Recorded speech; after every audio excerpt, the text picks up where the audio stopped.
Well, hello, my CNC brothers and sisters. It is 8 o'clock sharp on a Wednesday evening Eastern Standard Time, and it's time to do some CNC talk once again, hanging out with our CNC brothers and sisters. And today we got another special guest who's going to talk to you about a system that you can use for your CNC router, which is relatively new in the benchtop CNC router area or arena. Jace Dispenza from AirWeights. So this will be kind of cool. And so we're going to kind of keep our discussions around that. We got Liberty in the background and Julianne in the background as well. And I will be bringing them forward here just shortly. First of all, I just want to say hello to some of our brothers and sisters here after I lay down the house rules. So IDC Woodcraft has a zero tolerance policy. So please keep your keep the comments positive, and negative comments we will kick them off of the stream so you can't participate anymore. And so we are going to say hello to some brothers and sisters here. We got a C Tucker and Dave Clemens and Roger, brother. Roger, man. Roger has this Roger Peterson from Missouri. He and I have known each other for about 2.5 years now. Never by face, always by text and on the phone. And he ended up getting an industrial CNC. And Roger, by the way, yesterday I was going to message you, and then I forgot. So then we got, who else we got? Express Phil.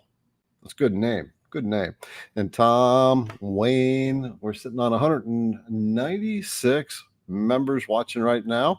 We're on the IDC Woodcraft YouTube channel. If you're in Facebook watching us, I do suggest you come over to the IDC Woodcraft channel on YouTube, and we will be streaming live right there.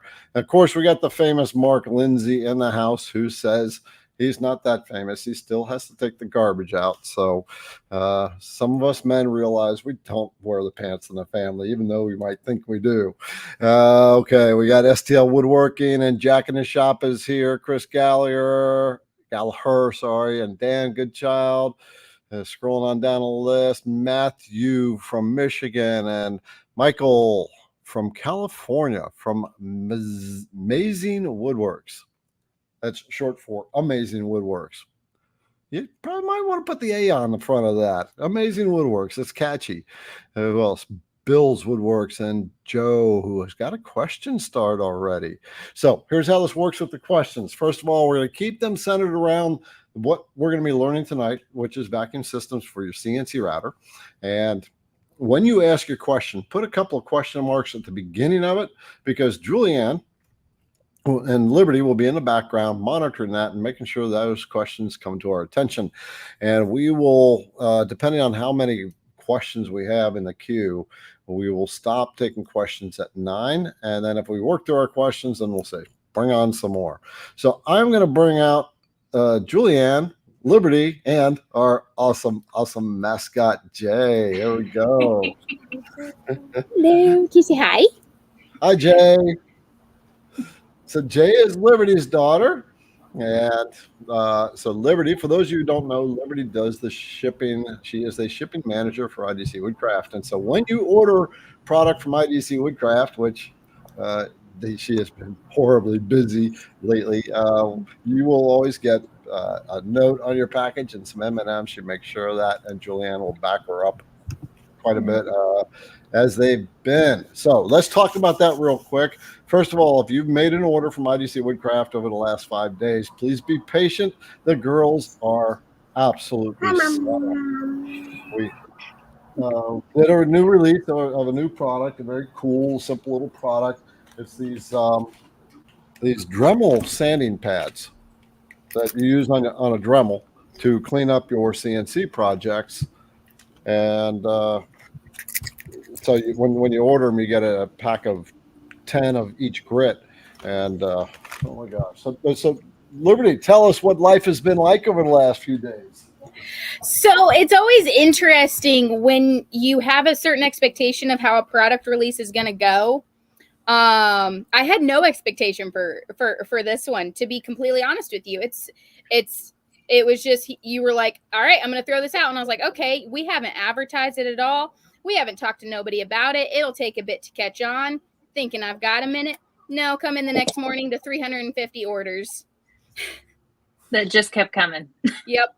Just kept coming. We just now are almost through Saturday's orders. To give everybody perspective, we are still working through Saturday's orders. So we are moving as fast as we can. We're getting a couple hundred orders out a day. Today, the post office was closed. So we just chunked through a bunch of packages, and we have 16 mail crates waiting to be taken in the morning. 16 mail crates. Those are crates full of packages. So Yep. to give you, like Liberty said, to give you perspective, I released these Thursday afternoon, late afternoon, and these guys are only on Saturday right now. So to give you a perspective of how, so the inventory has been run out, although we do have back stock. But Julianne has called the shot and said we're not putting any more in stock until we know exactly where we're at. Yep. The administrative foot was put down. We'll get the orders we have out, and then we'll assess to put more in. Right. Okay. So these girls will be in the background. I'll be chitting and chatting with you. And who was on first? Oh, snap. Give me a second. Let me look. Uh-oh. What's on second? Huh? Yeah, Lynn Starkey, it looks like. Ooh. all right. Yep. Okay. And when was that? Let's see. That was 10:18 a.m. our time, but he is from Perth, Western Australia, so I'm not sure what time that was his time. Okay. So. Oh, look at that. Kimberly just threw in a comment in there. It's not about the product. It's love, support, and a sign of appreciation for Garrett. Oh, Thank you. And Kimberly also already gave us a donation. Oh my gosh, Kim. Well, thank you. So what Kim did is just below the video on YouTube, there's like a little money sign. You can contribute to IDC Woodcraft and the team for doing the efforts to bring people on board, like Jace tonight. We had Kyle last week, and who do we have the week before? We got so many people going now. I can't keep it. Hamilton, Wait, right? Yeah. Yeah, it was Hamilton. Yep. So we got, I don't know who we got on the board for next week yet, but these guys have been we all been busy, so it's kind of it's on the side at the moment. All right, girls, they will be in the background. Wave, and by the way, Jay there, she comes into IDC Woodcraft. She likes to come visit us. I play with her. She gives me a 5 and knocks me around all the time. So, And if you ever get a package with lots and lots of dots and scribbles on it, there's a note from me saying that somebody wanted to give you a note. That would be who did it. So Yep. No, No, you're writing the notes too. all right.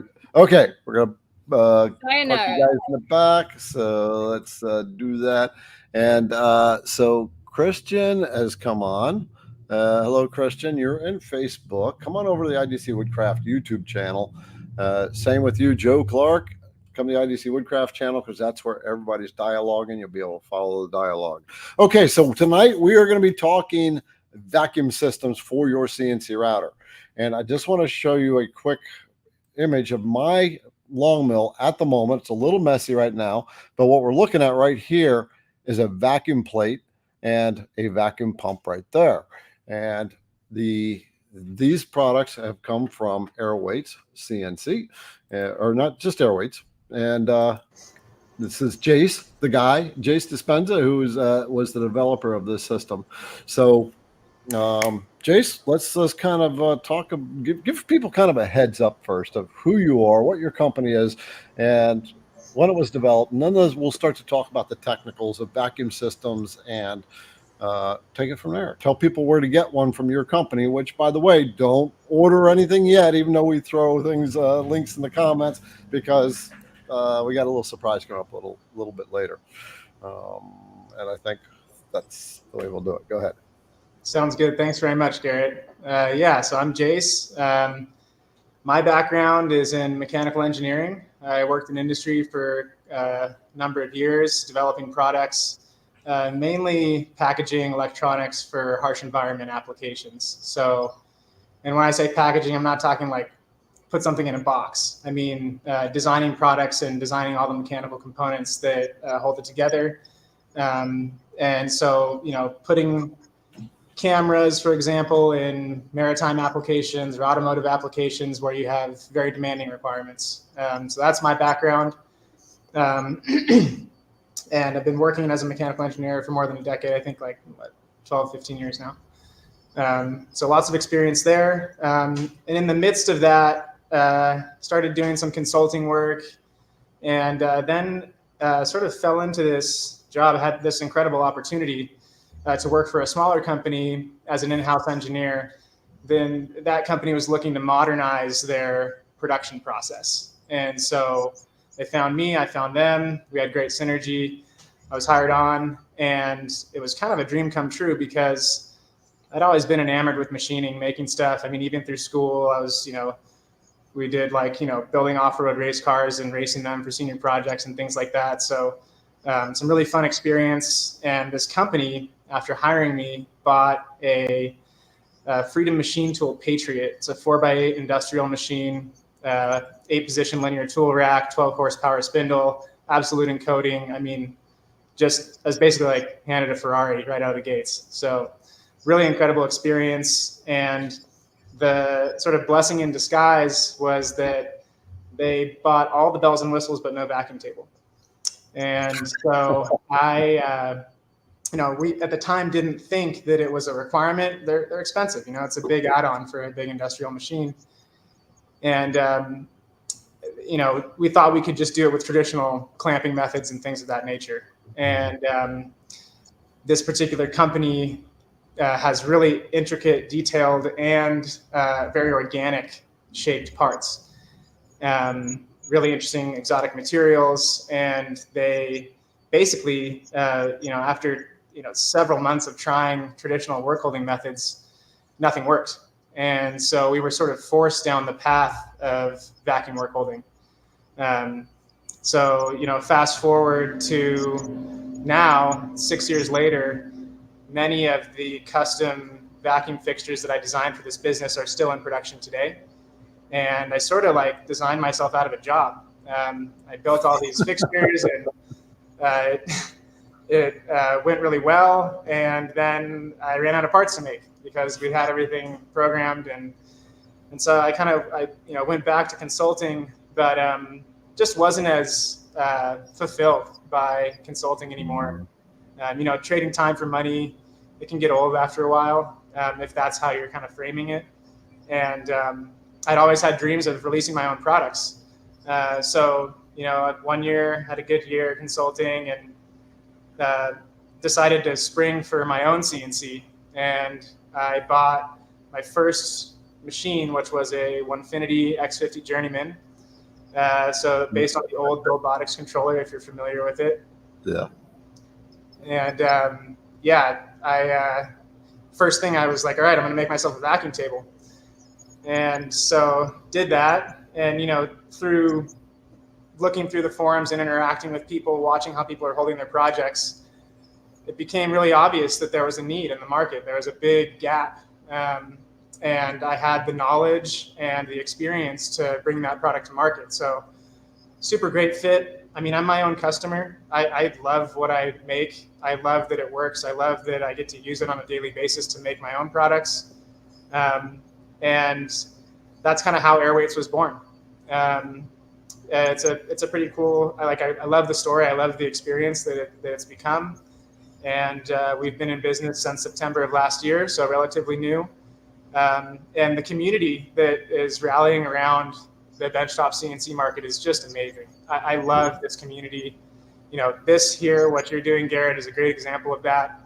And it extends out through different machine types and softwares and all the different surrounding industries that come around this one core of making and taking a vision to reality. So that's kind of how AirWeights started and my backstory, and happy to talk more about anything. All right. Well, cool. So I love hearing the stories of those who got tired of the 9 to 5 and said, I'm out. I'm going to figure this out. So how long between when you left even the contract work and said I'm going to do my own thing, was there a gap in there where you just gave yourself 100% of your time to figuring out the AirWeight systems? It's a great question. Being in a consulting position, I had a little bit more leeway. Mhm. So I was able to kind of, do a little bit of each in the beginning, which was really supportive. But, you get to a point in business and there's like a cliff you have to jump off. You have to make the choice and decide if you're going to really go for it for yourself. Yeah. And I came to that point where I couldn't do both anymore. And my passion was really here. So I made the decision and, I've been doing this full time now for a number of months. Okay, very cool. So there you go, brothers and sisters. Another CNC creators joined in and have come up with products and services to help us, which we're going to talk about here in a little bit. So a company that's a little over a year and a half old then, right? Is that about? No, September of last year. So we're not even a year old. Okay. Wow. All right. Very cool. All right. And now we got you here. And that's the cool thing, because the vacuum systems don't really exist for our benchtop machines. And so there is definitely a market need there. And I just want to throw a comment out temporarily for that Cecil Morrison threw out. Said only about 10% of viewers are hitting the like button under the YouTube channel. So make sure you take a minute, hit the like button. Also, Jace, here's kind of our game rules here. I think Mark Lindsay was the one that really started it. Julianne is in the background, as you know, and occasionally I'll say in Liberty, and I'll say to one of them, hey, put this link up for that, and they do it. And when I call it out, right, when I ask one of these girls to do something, you all got to take a drink. So rehearsal. Julianne, take a drink. Okay, there we go. There's our rehearsal. I was ready for that. I didn't see Liberty take a drink. Liberty, come on, take your drink. There she goes. Go get a drink. We can see Liberty and Julianne in the background there. So, okay. Well, all right. Super cool. I love the entrepreneur stories, right? For those entrepreneurs out there, for you who's getting into CNC and want to start a business doing this, that can be scary because you don't necessarily know what you're getting into. You don't know what you don't know. And that's why I have a mentor. I have had the same mentor for about 5 years. Do you have a mentor? I have a couple, actually. Yeah. Okay. Some that I really, really admire and look up to. That I've got some very sound business advice from. Yeah. And that's the key thing right there. If you want to get in the CNC business, you've got to go talk to people and get some guidance and be receptive to what they say, because they've been down the road that you want to go down. And often they're going to say something contrary to what you believe or agree with. And what they're telling you is what comes from a business mindset. So that's just a big tip. In order to do well in your business, again, you don't know what you don't know. And the hardest part is changing the way you think to start a business. All right. Well, there we go. And let's start diving in. Again, for those who are watching this on the Facebook, come on over to IDC Woodcraft YouTube channel, because the majority of people are there, and you will be able to watch their comments and take part in their comments. There's no crickets over in Facebook like you might be experiencing. All right. So, what's my mug? Someone asked, what's my mug? This was a gift that was sent to me from one of the CNC creators. We've got many, many gifts hanging back in the office back there. And I got gifts up in my apartment of stuff that people have sent me their way of saying thank you for helping them on their journey into CNC. Okay, let's get into you ready for some questions there, Jace? That's it. All right. Okay. So the first one, Ellen, sister, you made it to the top. You were on the top. So this is Madra. This is Ellen. She was actually on with us live a few weeks ago, about a month ago. kind of an impromptu invitation. And she had a very interesting CNC journey story. Only been in it for about a year and already has her hands full in CNC business. All right, so she has so many questions. She'll listen to the answers. Do you still need clamps? Do you have poop moment? Yeah. Material flying off the table.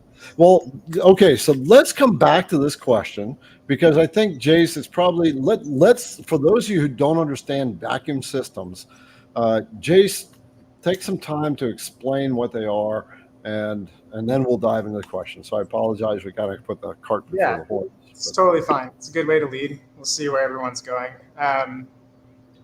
So vacuum work holding operates on a very simple principle. The amount of force holding a part down is equal to the difference in pressure from above and below the part times the area. So let's take a simple example. Say you have, 10 psi, pounds per square inch of air, of vacuum, which is a pretty conservative estimate based on, what atmospheric pressure is, but it's a nice round number to work with. And let's say you have a 10 by 10 part, or like an 8 by 10 part. Let's go 8 by 10, because that's what I have behind me. So if you have an 8 by 10 part, that's 80 square inches times 10 pounds per square inch. So you have 800 pounds holding that part down. 800 pounds pushing down on that part from air trying to rush in and equalize the pressure between above and below the part. So the amount of force that you can generate with vacuum is area dependent, and it's wild. You can achieve very, very strong holding power with very, very little material. Now, as you go bigger into sheet goods and things of that nature, it gets huge, and you don't need as much pressure difference because you have so much area to work with. Mm-hmm. So that's one really key thing to keep in mind, and is sort of the governing principle behind why vacuum tables work. Traditionally, a vacuum system on a big industrial router will use a pump that produces very, very high flow rate, hundreds of CFM of air moving through the system. And what's really great about that is that you basically have a solution that can accommodate large sheet goods and produce good holding force because you have so much area. You can pull through a porous spoil board, which is typically MDF. And, just based on how much flow there is, you don't care about leaks in vacuum pressure because you will overcome them with your, three-phase pump that sits in an outbuilding somewhere. That's not practical for a benchtop CNC router. It's just not a thing. You can kind of get there with some of the higher flow shop vacs that are out there that are made for continuous duty applications. But there's a more efficient way, and that is by sealing off leaks underneath your part and providing a vacuum pocket under there with much greater degree of vacuum at much lower power. So as an example, our products, we have a 5 CFM pump that pulls 5 amps on 120. We have a 9 CFM pump that pulls 9 amps on 120. Coincidental, that's not like designed, but it works out nicely. Obviously there's some inrush current when the motor starts, but I mean, it doesn't take much to produce very, very strong holding force, and I'll demonstrate that. Mm-hmm. There's several approaches to vacuum work holding, which I'm happy to demo now if that's supportive, or we can circle back to it. But that's sort of the foundational principle that I want people to understand, is that it depends on the amount of pressure difference you're able to achieve and how much area your part has. Okay. All right. So kind of the preface what he's explaining with how a vacuum system works. Kind of take it to the next step, actually, is when it comes to CNC routers, there's different work holding methods. There's clamps, there's tape, and you can screw and nail things down, or you can suck them down with a vacuum system. Mm-hmm. And so this is what we're talking about here. In the area of CNC benchtop units. So you see in the back there, he's got a 150. I've got my long mill over behind me here. There wasn't vacuum systems for our machines. So most creators, if they wanted it, they had to make their own. And so this is a problem that Jace has solved. So yeah, go on, Jace. Talk. Sounds good. Yeah. So let me just explain. There's three, and I'll demonstrate too. There's three primary methods that we recommend when using an AirWeights vacuum table. So we sell a complete system, and the complete system comes with the vacuum table, all of the hose that you need, fittings, the pump, inlet filter, everything you need to do general work holding. So like vacuum clamping. We sell a few different accessories that primarily live on top of the vacuum table that allow you to cut through your material completely. When you buy a kit from us, it comes with everything you need, but it doesn't have the final piece that allows you to cut all the way through. And in many applications, some people don't even need that. You can leave a very, very thin, they call it an onion skin, at the bottom of your cut. We recommend about 50 thousandths of an inch. I know that people push that and go way past our recommendation, but it just comes down to your confidence with machining, your machine calibration, et cetera. So I'll demonstrate that first method right now, which is what I call direct mount. Direct mount is where you take some gasket material and you put it into the grid of the vacuum table and create a vacuum pocket around one of the ports. So you can, I don't know if you can see this very well, but right here there's a hole that is not plugged, it's open. All the rest of the holes are plugged with plugs that come with your vacuum table. And then I have my pump sitting over here on the ground and a remote control right here. When I turn the pump on, I hear it kick on. It's about 60 decibels. Air is being sucked through this hole. And then if I put a part on here, you can hear the pump change. That's a mandatory step. You always have to slap your material when you get it on there. This thing is on here now. I cannot move this. I'll shake the machine and move it before I can get this off. I mean, it is not coming off. And by simply turning the pump back off and releasing pressure, I just can simply remove the part. So that's how direct mounting works. And again, the caveat is you don't want to cut into your vacuum table ever, right? This is an investment. You want to keep it nice. Mm-hmm. This is a great. It's not like a spoil board. This is not like a spoil board. This is like a repeat tool, and we have other solutions for that, which I'll go into. But in this case, this works great if you're batching out signs and you just want to engrave something, or you're selling things on Etsy and you want to customize with names for wedding signs or whatever it is. This is a very easy way to batch out production work like that, get extremely reliable work holding, and move through product really quickly. So quick and easy, not very complicated, works like a charm, and has the limitation though of not being able to cut completely through when you're right on the table. The second approach that has become wildly popular for us. Well, before you go on, Okay. I'm going to show my other camera real quick. Julianne, will you expand that? Expand our Liberty. Okay. So that is what he just showed. So this is my, what I have, my AirWeights system. And that's what he was just working on. You see, I've got some gasket there to hold stuff down. When he released that pressure, he's got these little plugs that go in these holes, and all he did was pop one of those plugs out, and that enabled him to release that pressure, that vacuum pressure. So exactly. Negative pressure. All right, Julianne, I'm going to pop this one off and bring Jace back in. Yeah, it's just me. I'm feeling so alone. Bring him back in. Okay, there we go. So yeah, that's exactly right. Garrett showed it exactly how I have it set up. I just have mine set up in the middle instead of on the edge. And that's a really cool thing about our system is that you have all these ports a 1-inch grid pattern that you can customize and lay out however you want. It's really meant for this, modular universal type approach. So the next approach, the second approach, is tile gasket and MDF. All of our gasket materials come from All-Star CNC products. Those guys have been developing gasket materials for CNC routers for a long time, multiple decades. And we've partnered with them because we trust and believe in their products. And we also we are a reseller for them.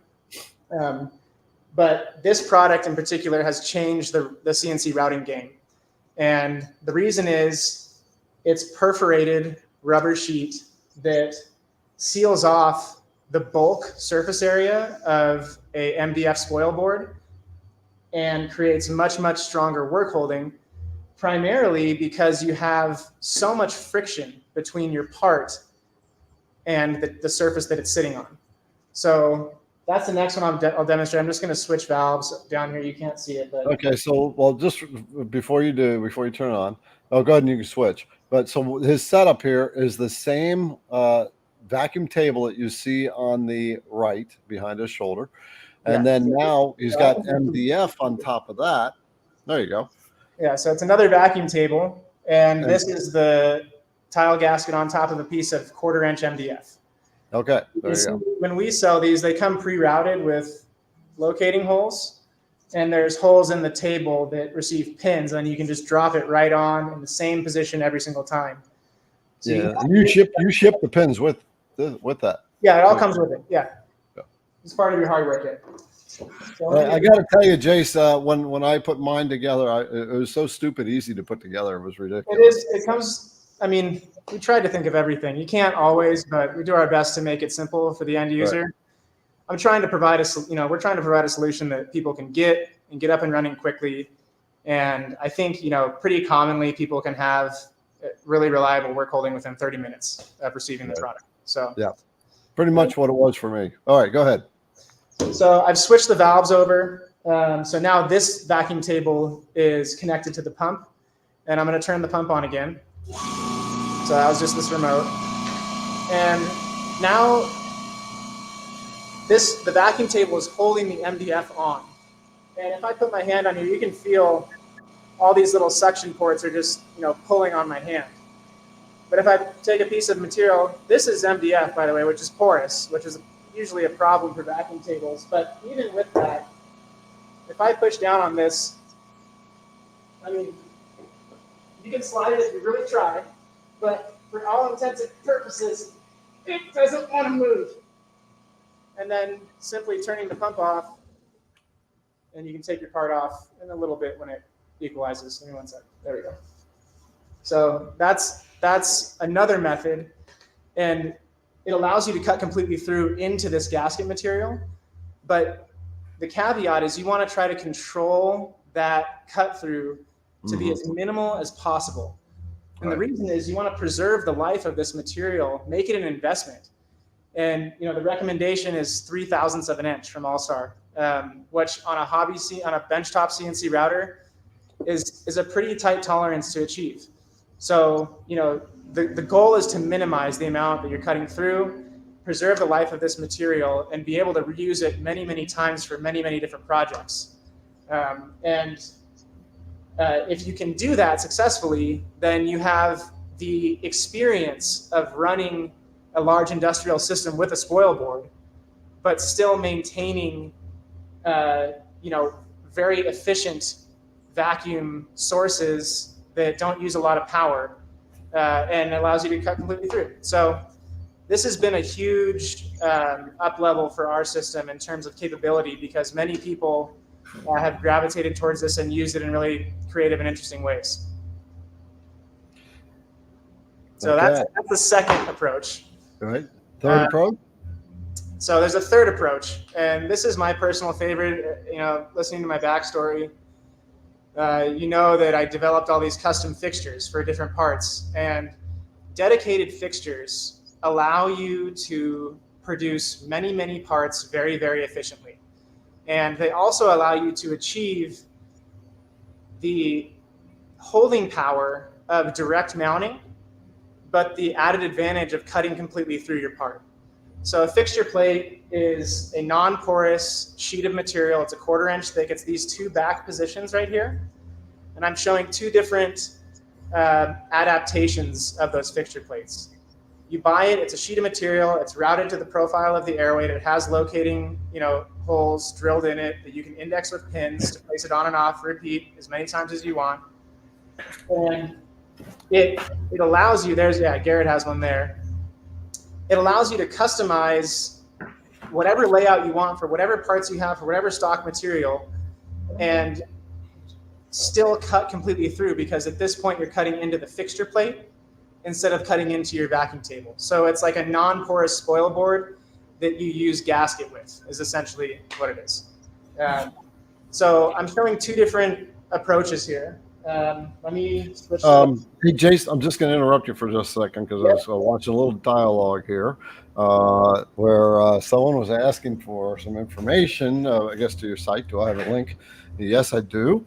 Julianne said, or Liberty said, one of them. Oh, they're just kind of, Liberty is one. He. Julianne said, yeah, I can put it in now, but you might want to wait. Yeah, so that's, and then cough, cough, hint, hint kind of thing. So, yes, we will drop a link so you can go take a look at their website. Julianne, it's time to drink. Go ahead and put a link to their website. I do not suggest that you order anything yet. So, all right, Chase, go on with your third thing. All right. This is the one that Fixture plates are the most powerful tool that we offer. And once you understand how to design for them, if you're a business owner, this is the secret to success, is AirWeights with fixture plates. Because, again, maximum holding force, customized for your product, and you can cut all the way through, leaving you with finished parts at the end. That's like the dream, right? So I've switched valves. I have this vacuum table back here connected to the vacuum pump now. And I'm going to turn this on. And, well, before I do, you can see that there's a rectangle of gasket material that I've placed on there. It's like not very carefully done. I just stuck it right on top of the fixture plate and literally took a drill and drilled a hole in the center. So you've got gasketing somewhere in the middle. You drilled a hole. This plate's on there, so it's sealed all the way around. The only place the vacuum's going to draw is right to that hole. Exactly. Okay. You're channeling vacuum just to where you need it. Yeah. So I'll demonstrate how that works. So it's the same approach. This is a really easy, or I'd call it like a quick and dirty way to make a fixture plate. But the gasket material that you would put on top of a fixture plate like this without a channel for it to sit in is called onboard gasket. And that's a product that All-Star CNC sells. The adhesive gasket that's listed on our website is that same material that's on there right now, which can be used as both an onboard and an inboard, just to help us with SKUs and simplify things for the end user. So I'll put this piece on here and just make sure that I'm covering everywhere. And if I turn the pump on, again, you want to make sure that this plate does seal. You can already tell from the sound of the pump that it's sealed, but it's all on there. And again, like there's nothing I can do to get that off. Grunting is good, also mandatory, grunting and slapping the stock. And then you just shut it off. And in a matter of moments, if I release pressure, I can just pull that right off. So that's another approach. What's cool about onboard gasket is it's really easy to set up. You can even use your CNC to trace the outline of your part. Just put the gasket right inside of that, pop a hole in the center, and you're good to go. So that's a very effective method. And in this method, the thing you want to make sure is that you don't cut through inside the vacuum pocket. So let's say you had a part with a hole in the center. You want to create a gasket zone around the hole in the center and just leave the vacuum pocket, underneath the finished part so that you don't break your seal. Then the second adaptation of fixture plates is like an inboard gasket approach, where the gasket sits inside a groove in the fixture plate. And what's really cool about that is you can machine the surface of your fixture plate, face it like you see here, recess your gasket into a channel, and then when you place your stock material on there, it'll suck it down to the Z reference point that you machined with your router. So you know exactly where your part is sitting in 3D space. And that is a approach that is so underutilized in the benchtop CNC market. Right, right. Doing a bottom up, origin or work offset approach where you have exact cut through depth totally dialed. So this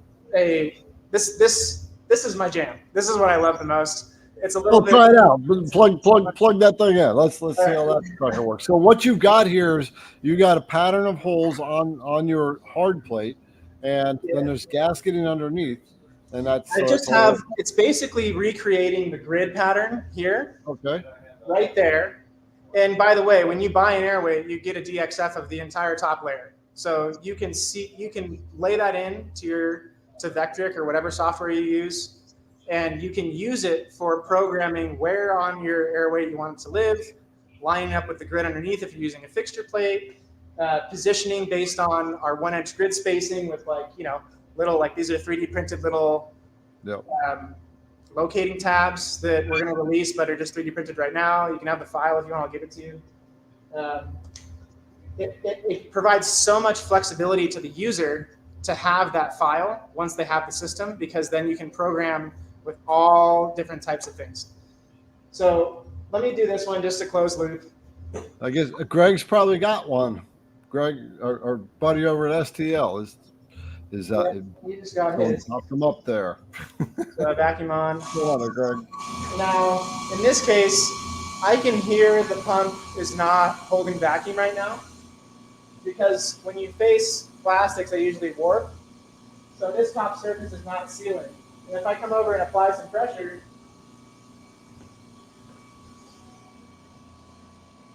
it's probably hard to hear on video, but now that it's sealed. And again, I don't think there's any way I can move that.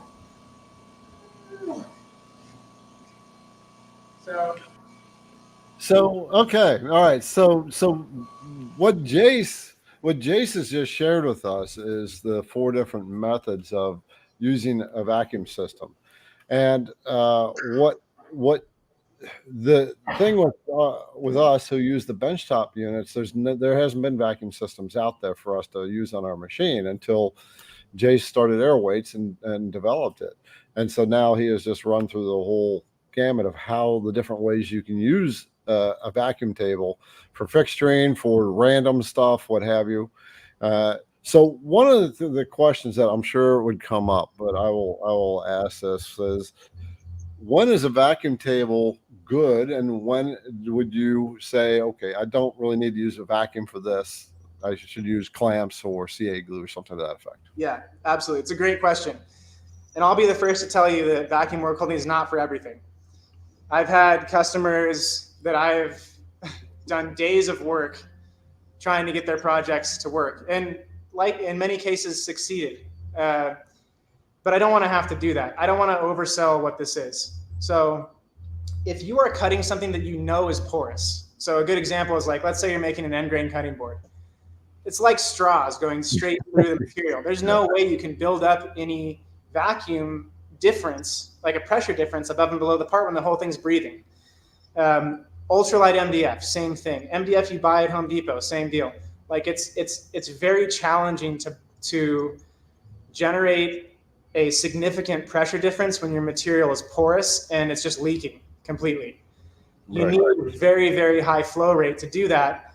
And that's why industrial cabinet shops and people who make doors and all this stuff, they have those huge 3-phase pumps sitting in an outbuilding, But again, that's not realistic for us. There are ways, there are approaches that you can use to get around that. But I just want to highlight porosity is a major challenge for this type of system.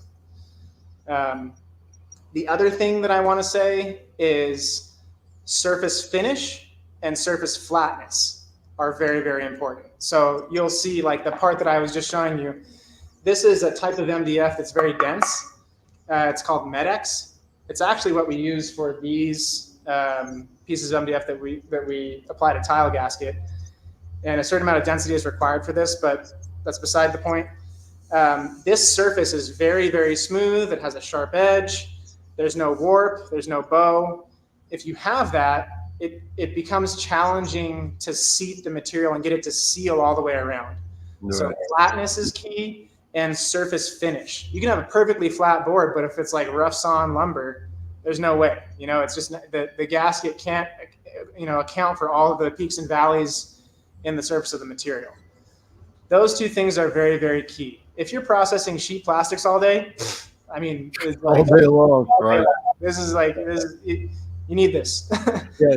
So one of the things about this little system you got though is, so for example, I'm going to be doing a, do I have that carved here? I'm going to be doing a very large seal of the United States on it, right? But I got to surface one side first, and I'll seal it with sanding sealer, and then I'll use the AirWeight system on the other side.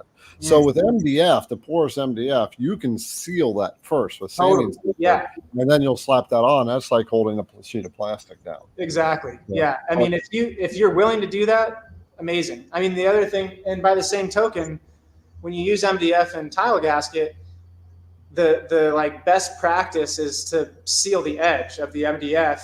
And on our system, I actually recommend sealing a 1-inch border around the bottom side, so that there's no risk of the air pressure jumping the gasket and coming out on the bottom. Right. So if whatever, shellac, anything, wood glue, something to seal it really helps. All right, cool.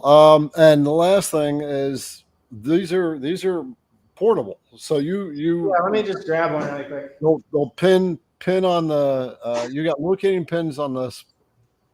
Okay, there we go. So here's our 2x2 unit. We sell a 2x4 also.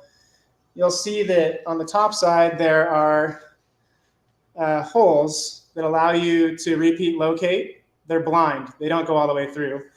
But it's the same pattern on the bottom side that allows you to locate the air weight precisely on your machine. So when you set this up, you basically, on your machine surface, you face the whole thing, make sure it's flat, face your spoil board, drill a hole pattern, then you take the 1/4-inch pins that come, 1/4-inch steel dowels, precision ground, that come with your hardware kit. You put them, one in one corner, one in the other corner, drop the air weight on and screw it down. That's it. And then you just turn it back. Yep, right there. So it's a very easy way to precisely locate the air weight on your CNC using your CNC as the reference. So it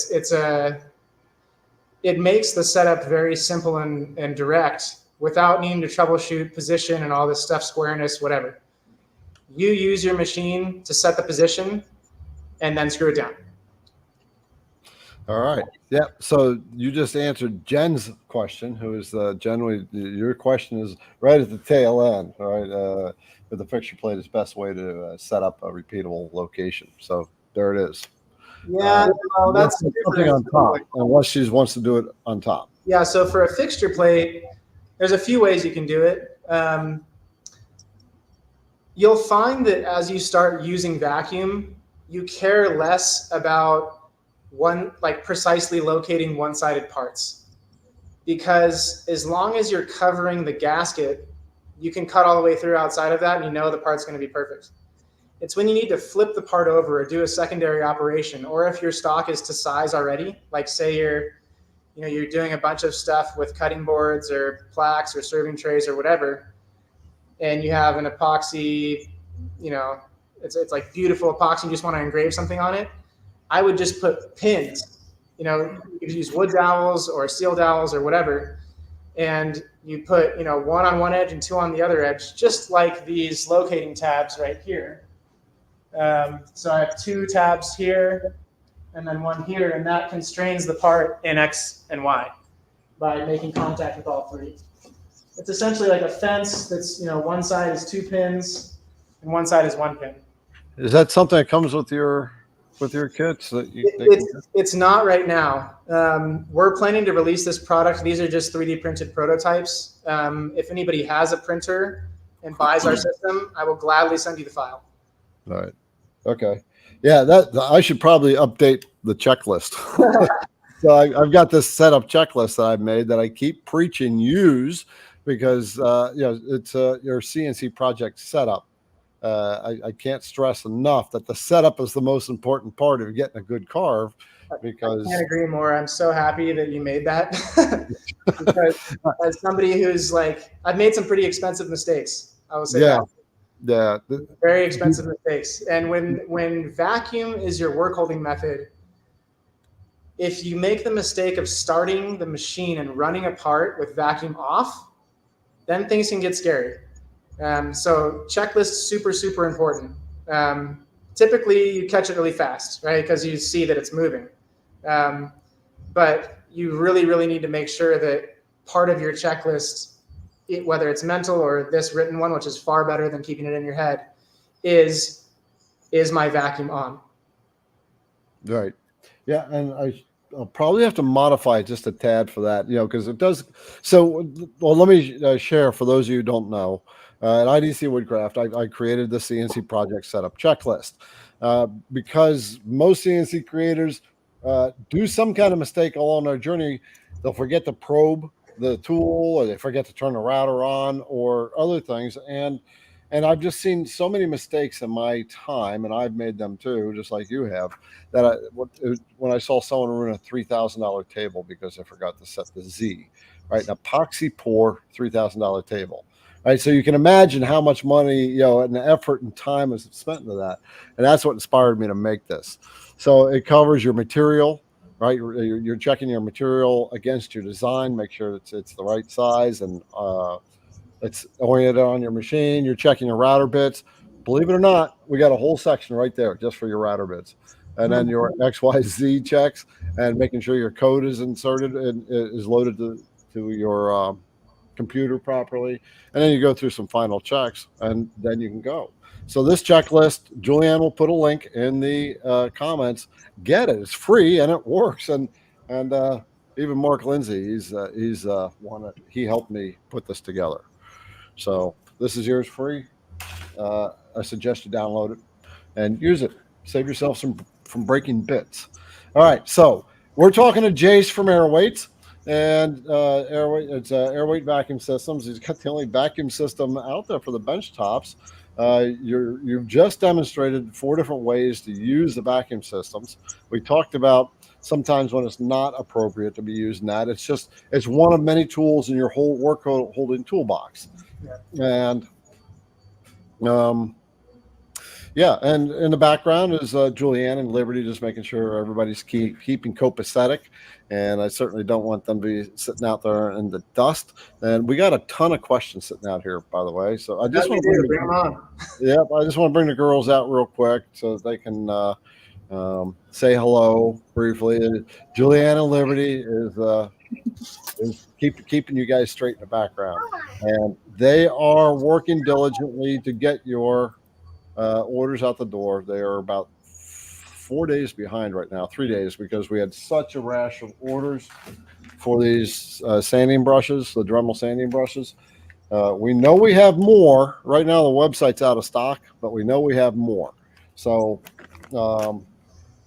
once we know exactly where we're at in our inventory and shipping, then we will restock the store. There won't be that many more, so we are getting more on order shortly. All right, so Jace from AirWeights, Julianne, also pop in their website so that people can take a look, see what they have. Do not order anything from AirWeights yet, because I have a discount code. By the way, Julianne, make note of this exact time in this video, the timestamp for the video itself, and if you can find that.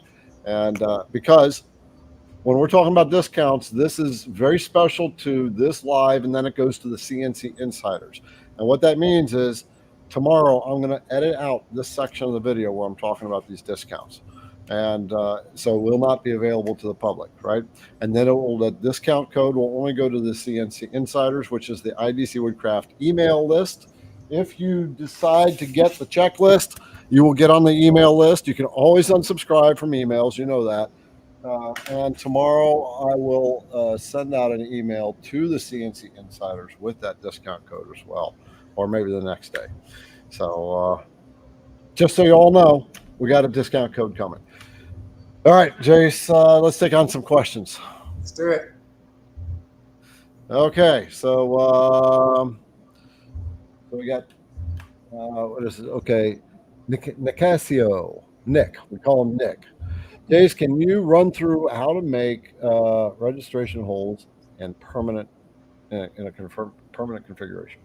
Yeah. So when I may have touched on this previously before, but there's a set of registration holes that you make when installing your AirWeight on your CNC. Most benchtop CNCs have an MDF machine surface. That's not typically true with larger machines, but in this class of machine, that's what you end up with. And so that's advantageous for us, and our system is designed to be installed onto that surface that is first faced flat to make sure you have a clean reference to start with. And then you import a DXF that we provide to each customer who buys an AirWeight that has those locations marked where you drill holes into your spoil board. Always use an upcut bit if you're going to be plunging. Never use a downcut. And then take the pins that come in your hardware kit and put them diagonally across from each other and drop the AirWeight on. You simply screw it down. So that's how you register your AirWeight on your machine, to make sure it's square and to make sure it's in the exact location that you want, relative to your home position and relative to the rest of your machining envelope. Once you have your AirWeight installed and you're looking to make registration holes for a permanent configuration, the cool thing about this is you can use your imagination. Many people have come up with very intricate, detailed solutions around how they want to run and set up their AirWeight specifically. For example, one of our customers made a fence system that indexes on our pins that allows you to use a fence in a corner on top of tile gasket. Great idea. No, We welcome all of that. You can also just drill holes into this MDF, just don't go all the way through, but you can pop holes in here and put pins in that allow you to index. You can make a fixture plate. We're considering offering a fixture plate that is pre-cut with the exact same grid pattern as the top of the AirWeight, so that it's basically a sacrificial surface you can cut into, but it provides you the same flexibility as that grid. So like a more modular fixture plate, essentially. And if you had those, you could use the locating tabs. You could machine in a pocket. So say you knew you had your stock roughly sized to some dimension and it's rectangular or round or whatever, you can put a recess into a fixture plate and then butt the stock up to a corner so you know exactly where it's sitting each time. So your imagination is your only limitation, and there's many, many ways to use this effectively. All right, so there you go. Hey, by the way, if you appreciate, IDC brings on special guests all the time, and so I'm always reaching out for more. Tonight we have Jace from AirWeights, but do me a favor. If this is something you appreciate me doing, and if you've bought a product from IDC Woodcraft, you're happy with the customer service, which there's no way you can't be. You got Liberty taking care of you. Then take a minute and click. Give us a review. Give IDC Woodcraft a review. And I know Julianne's already putting it in the thing, so I don't even need to say anything. But I already said something. I have to take a drink. All right. Okay, we got 28 questions on the queue here. So let's hit the next one from Tom. What's the advantage of your system over RAM board, floor protection, paper, diffuse tapping on air? Wait, I gotta take a breath. This is a long sentence. Air hockey esque pinnacle matrix. Do you know what he's talking about here? I think I understand the question, which is, if I could summarize, and Tom, let us know in the comments if I'm off mark here, but what's the advantage of our system over just taking a shop vac and hooking it up to some pegboard or something that's has a matrix similar to an air hockey table that holds the material down? And the answer is right there in the question. 3 pounds per square inch of hold down force is very different than 10. So you can hold much smaller parts with our system with the right approach and gasket strategy than you could with that system. Now, that can work. What you're talking about can work if you're careful about how you do it, you think it through, and you're still, you basically,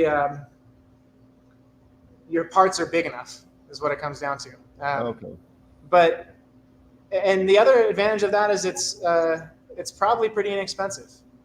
The downside is you're going to spend a lot of time making that pinholes, matrix, figuring out how to plumb it, shop vac, all that stuff.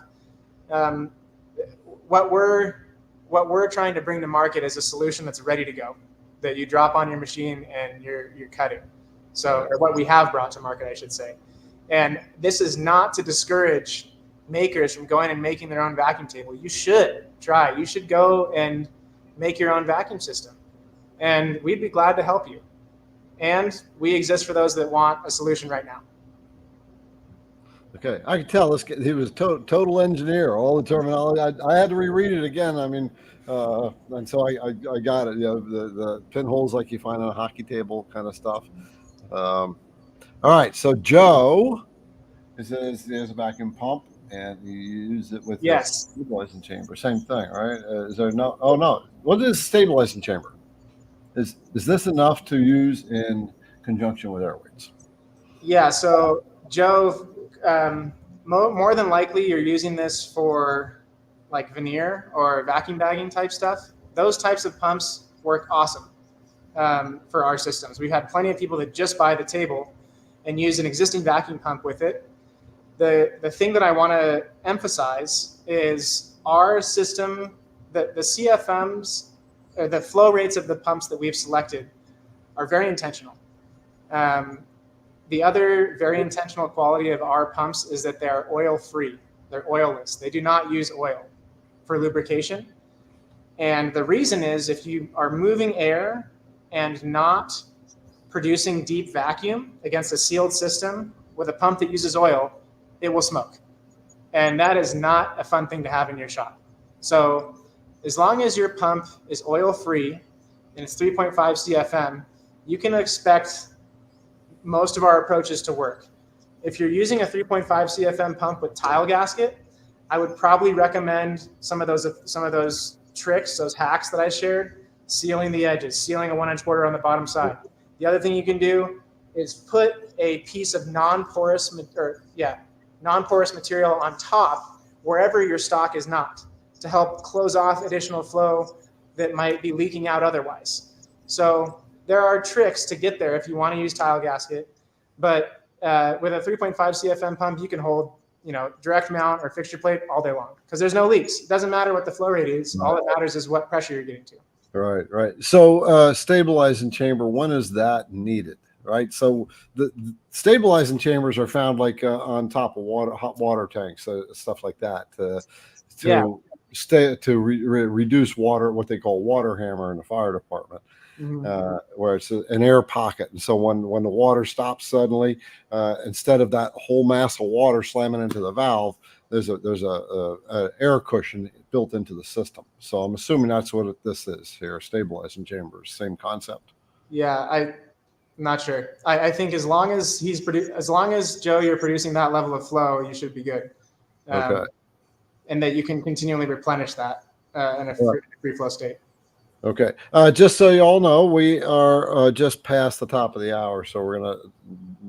Juliana Liberty will not be checking any more questions to put them in the queue for us, unless we answer all these questions first. But we have 28 sitting in the queue right now. So, all right. Next one comes from our brother Greg, SDL Woodworking. Jace, do you have plans to have a way to loop a couple together on a larger or on one larger back, or is that possible? Yeah. Thanks, Greg, for the question. Right now, you have a 2 foot by 2 foot unit, and you have a 2 foot by 4 foot unit. Correct. And we've had many requests for many other sizes. Yeah. Yeah, as you're answering that, I'm going to refill my water. So I'll be right back. Yeah, sounds good. So we have a plan for essentially a gasket that sits between individual airweights that allows you to link them together. Each airweight has inlet ports on all 4 sides. So that's a feature that is built in to allow for linking. The downside of that is then when you turn your pump on, you are sort of married to evacuating all of the airweights that you have linked together. What's more common in industrial applications is to have a manifold external that allows you to control zones on the vacuum table. And because of the nature of our modular product, like for example, I have 4 vacuum tables all hooked up into one pump. And I have valves that allow me to control which vacuum table I'm addressing with vacuum pressure. And that's a much more useful approach when it comes to work holding, because then you're not wasting all this vacuum pressure on areas that you don't need. So while I strongly considered this linking accessory and probably will still make it, I do think an external manifold will be higher priority to give that level of flexibility. All right. Okay, thanks, Greg. We had Greg from STL Woodworking on as a special guest as well. He's got a lot of expertise on his on epoxy. So, by the way, are you going to be IWF this year? I am. Okay, good. Yeah. We'll get to meet face to face. Looking forward to it. Yep. All right. We got a question from Tony, looking to do a vacuum under his table, but considering a dust collection unit. So,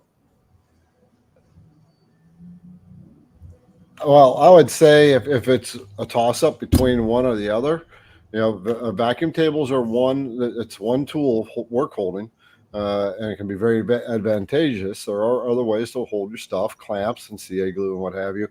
Sawdust is not healthy to breathe in. So prioritize getting a dust collector for sure. Yep, dust collector. And Tony, by the way, if you are, he probably already came over to the YouTube channel, but because this question was asked at 8 o'clock. So, okay, David, he has asked. I need to know the free flow rate of that, David. People have ran gas pumps with our systems. The more affordable gas pump that you'd buy at Rockler that has their little pod system, it's not enough flow to take full advantage of our vacuum table. If you are purely doing vacuum clamping and not downdrafting through a spoil board, then it can still work, because again, it just comes down to how much pressure difference you can achieve. And with an aggregate leak that's so low when you're sealing everything off, you can likely get there. But if you want to use MDF and tile gasket, this approach requires significant flow rate.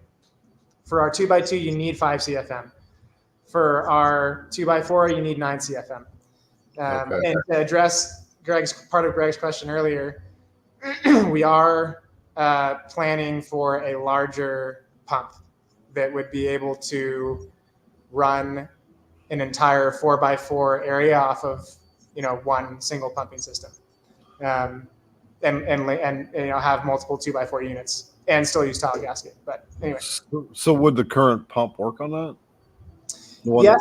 Right now for my system, I'm running our 9 CFM pump, the larger one that we currently offer. Okay. But for people who want to use MDF and tile gasket on their entire machine, it works great. It's not my favorite approach, but it is amazing. It's such an incredible universal approach. I would recommend having 2 of our 2x4 systems, because you don't want to be flow limited, because then you just don't have the holding force that you need. You want to have plenty of flow. So, right. Our systems are sized to be modular very intentionally. And even 2 systems is going to be orders of magnitude cheaper than the next vacuum solution, unless you make your own. Right. Okay. All right. So we're going to put the link to his stuff in there again. So Jace has been very kind to me. girls, please take the timestamp here. I'm going to tell you the discount code that Jace has given to me. It's a 10% discount code for you to get one of these systems.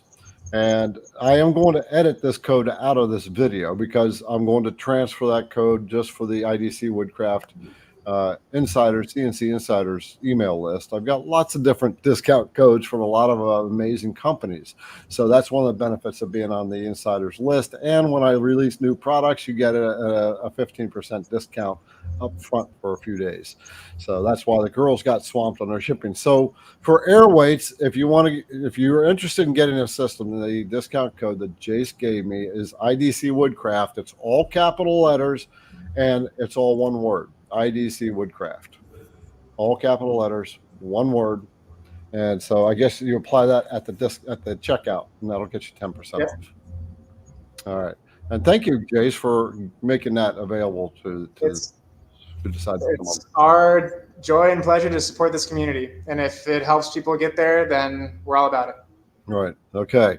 And on that note, like I said, IDC Woodcraft, if you're on the CNC Insiders list, yes, I do send out emails and you can unsubscribe from the list, but you will miss upcoming discounts that I am able to acquire and when I release new product. So, you know, the inconvenience of an email sometimes can be worth it.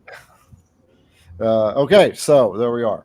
And so now we've got still 25 questions out there from Misty's Wood Tradecraft. Dion.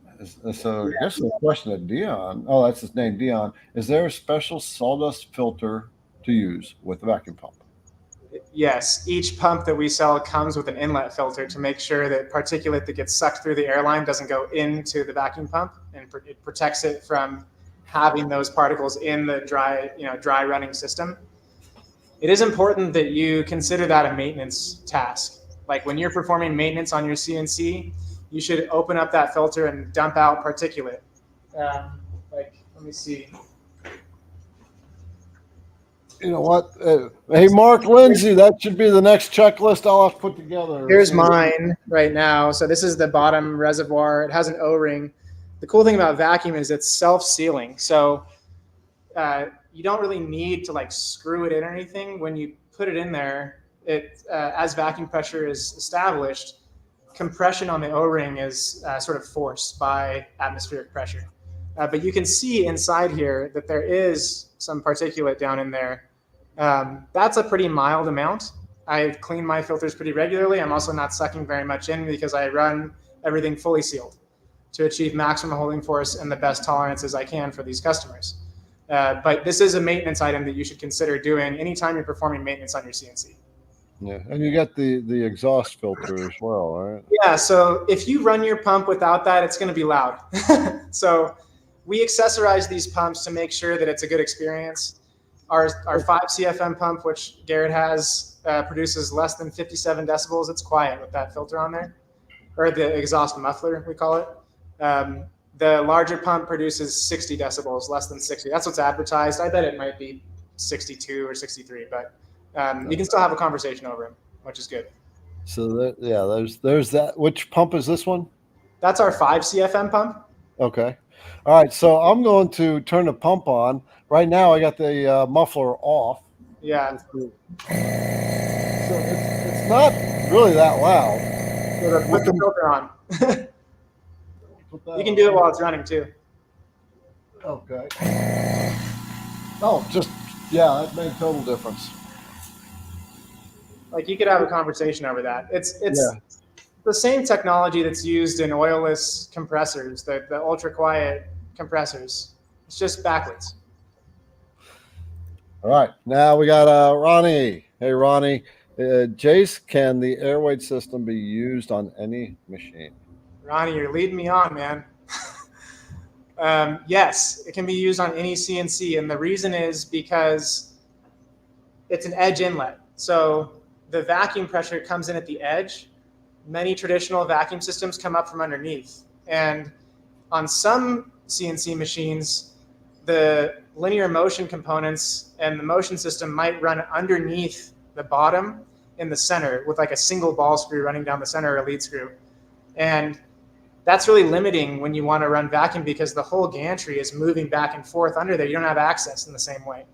So we very intentionally produced this edge inlet and allowed for multiple edge inlets, so you can run your vacuum lines out the back, out the front, but it has to come out of the inside of your machine, not over a rail, obviously. Don't ever run a vacuum line through your linear motion components. I have to say that just to make sure nobody does it. The other thing that's really cool about AirWeights is they're so modular, you can mount them on a benchtop. Let's say you have 100 cutting boards to sand, to finish sand. Mount the thing on an MDF benchtop and just go to town and then put it back on your machine. Everything's ready for you to take it off and put it on. You can put threaded inserts in your spoil board and repeat mount it as much as you want. It's very modular intentionally to allow for that type of work. All right. Now, that brings up a little question. What about people who have the desktop machines? You know, it's smaller than 24 by 24. Do you have any smaller? No, you're out there and they're coming, but they're not ready yet. Okay. Yeah. And I'm curious, like, you know, I think we really positioned ourselves like, okay, who needs this? Who needs this the most? And the truth is, it's business owners. You know, it's not like if you're making one or two things, you can use CA glue and blue tape. You can use double-sided tape. I mean, it's not as fun as this, I'll tell you that much. But people who are business owners very rarely are running like, you know, a $500 CNC you can buy on Amazon. Yeah. Or, you know, they're in this class of machine. And they have learned to simplify and Yes. minimize the type of product that they're making. In other words, go to fixture work. Yes, You know, exactly. create your fixtures so you can swap parts out very quickly. Exactly. And that's the magic bullet to CNC business, is to get into a niche, make 2 or 3 popular products or products that's going to emotionally engage people, and then focus on those. Don't try to make a lot of stuff all at once. Then you're making it works like this. If you're making too many things, you're going to confuse the customer, and that's your confusion projecting out to them. All right, and they won't buy. A confused customer doesn't buy. It's good business insight right there, Garrett. Yeah. Okay. I love this name. Absolute best custom wood products. All right. So how modular is the system in the event the part of the grid is inevitably damaged? Good question. So you'd be surprised what it takes to actually damage an AirWeight, because you would have to literally cut completely through it in order to render it useless or breach the exterior seal. So we have had plenty of customers cut through into their vacuum table in the center of the work area. It still works just fine. No problem. If you damage it, I hesitate to say this. I'm going to throw it out there because I believe in our stuff and I believe in all of you. If you damage your product and it's irreversibly, damaged, in the first 30 days of ownership, I will replace your AirWeight. In the first 30 days? Okay. First 30 days. Yeah. So, I love that kind of confidence. IDC Woodcraft, as everybody knows, sells router bits. And we're the only one that has a 90-day, if you break it, we'll replace it guarantee. People said envelope, Garrett. 30 days, I think, is enough to get your bearings. Yeah. Yeah, I know some people don't get around to using all the bits in 30 days, but it's also it's a price of having a business, building trust in business, having confidence on what you already that you put out into the marketplace. If I could just say one thing on that before we move on to the next question, they are really replaceable. You literally just take one off and put another one on if it's mounted appropriately with the locating pins and et cetera. We will be offering smaller sizes. They're even more modular because it's your ability to expand out into whatever size you want is just a function of how many you put together. So that's something that's coming, and it will provide users more confidence in their ability to replace individual segments of the vacuum table so that they're not worried as much about ruining it. And I'm really excited about that product because it also addresses the question of like, do you have a size for my machine? Right. But yeah, that we are working on that actively right now. All right. Very cool. Okay. For those who have popped in very, very late, we're talking to Jace from AirWeights. AirWeights, he has developed the only vacuum system, vacuum hold down clamping system for benchtop CNCs.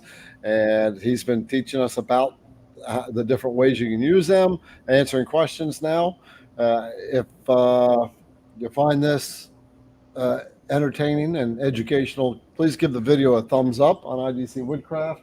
And of course, don't forget to download the checklist, the setup checklist. Even Jace said you need a checklist, right? I mean, it's like because we forget to set up our stuff. 95% of the reasons we ruin projects is because we miss something during our setup. That is free to you. That is going to be put into the comments of the video, and also everything we're talking about will be in the description of the video, with the exception of the discount code that Jace has given me for the AirWeight system. That will not be made available on this video after tomorrow. We're going to edit it out, and that discount code will only be available to CNC insiders. That's the IDC Woodcraft email list. And so the discount code, if you want to get an AirWeight system, a vacuum system for your benchtop, then Julianne will put in the link, and then the code is IDC Woodcraft, capital letters all the way across, one word, IDC Woodcraft. All right, and that one's I'm going to edit. Like I said, I'm going to edit it out, and it's only going to be available to the CNC insiders. Now, the CNC insiders, what I work at, and is to get as many discounts from all these companies, and I have standards. I don't work with every CNC company out there. I get approached a lot by companies. Will you sell our product? Will you sell our product? And I'm not in it for the money game, because I've realized, Jace, when we create content and our channels get big enough and people are trusting in what we say, there's a certain level of responsibility we have. 100%. Because when they make a decision to make a purchase on our word and something goes south, they're mad at us. But I know how it feels to be on the other end. I don't want to feel like I got screwed or shafted either, right? Yeah. And so I want to trust the people that are talking to me. And so that's why I've built the standards, that we just don't accept everybody and promote them or talk about their products and what have you. So Jace has definitely passed that cut. All right, let's go to Michael. Curious about the skin top. Not sure what it's called. This is tile gasket. I think that's what you're referring to. Yeah. It's an tile gasket is an all-star CNC product. They make gasket material for traditionally large industrial routers, and we are bringing that material to the hobby CNC market by offering it as a solution that's coupled with our vacuum tables. So this is available Garrett has a piece right there. It's adhesive backed, perforated. The pattern is very intentionally offset from straight 090, so that if you're setting up square work pieces with square edges, you don't hit all the holes on one run. It's a patented product that All Star's done an amazing job with. It's also machinable. Like it's a really cool thing. Opens up so much capability, and really, really has changed the game both for our products and for CNC routing in general. So yeah, highly recommend. Definitely worth the cost, and just keep in mind that you want to preserve its life as long as you can. Yeah. It is consumable, but if you're careful, you can make it last for years. It's adhesive, and it's designed to adhere to an MDF spoil board. Yeah, and that adhesive is tacky. That stuff, man. Yeah, it is. Not come off once you put it on. I really need to do a tutorial on how to stick it down. I've gotten pretty good at it now, after making quite a few pre-applied sheets for people. Right. But basically, you just peel off one edge and fold it over, and position it where you want, to make sure it's overlapping on the MDF, or at least to the edge all the way around. And then you press down on that seam, apply pressure, and then just peel off the backer and let it roll on, and it goes on really nice. You just wanted to make sure it's straight. So. All right, Steve. Would this work for holding EVA foam? Yeah, so foams are a little bit interesting because there's such a variety of foams out there. We have plenty of people that make, what do you like, drawer inserts or toolbox inserts out of foam for holding tools using our vacuum tables, as long as the material is closed cell. And my experience with EVA is like much more dense, kind of floppy. I'm not sure if there's enough rigidity in the sheet for it to hold, but it's worth a shot. And Steve, if you have a sample you want to send me, I'm happy to throw it on a table and try it for you. I do that all the time for customers. Your address is on your website? Yeah, it is on the website, but shoot us an email at info@AirWeights, and we'll make sure you're taken care of. Okay. Yeah, I'm going to show you the AirWeights website. So, yeah, this is when you get the AirWeights, you'll come to this page right here. And what I like that you did is you created the instructions menu at the top, and you click that, and your assembly is right there. It's all right there. Yeah, it's so easy.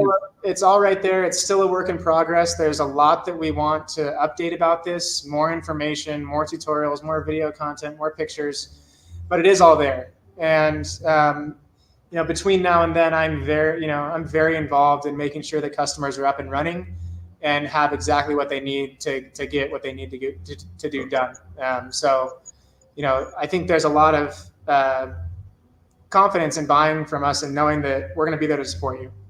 Okay, I find this picture interesting where you've gridded out right on your grid multiple pieces, individual pieces.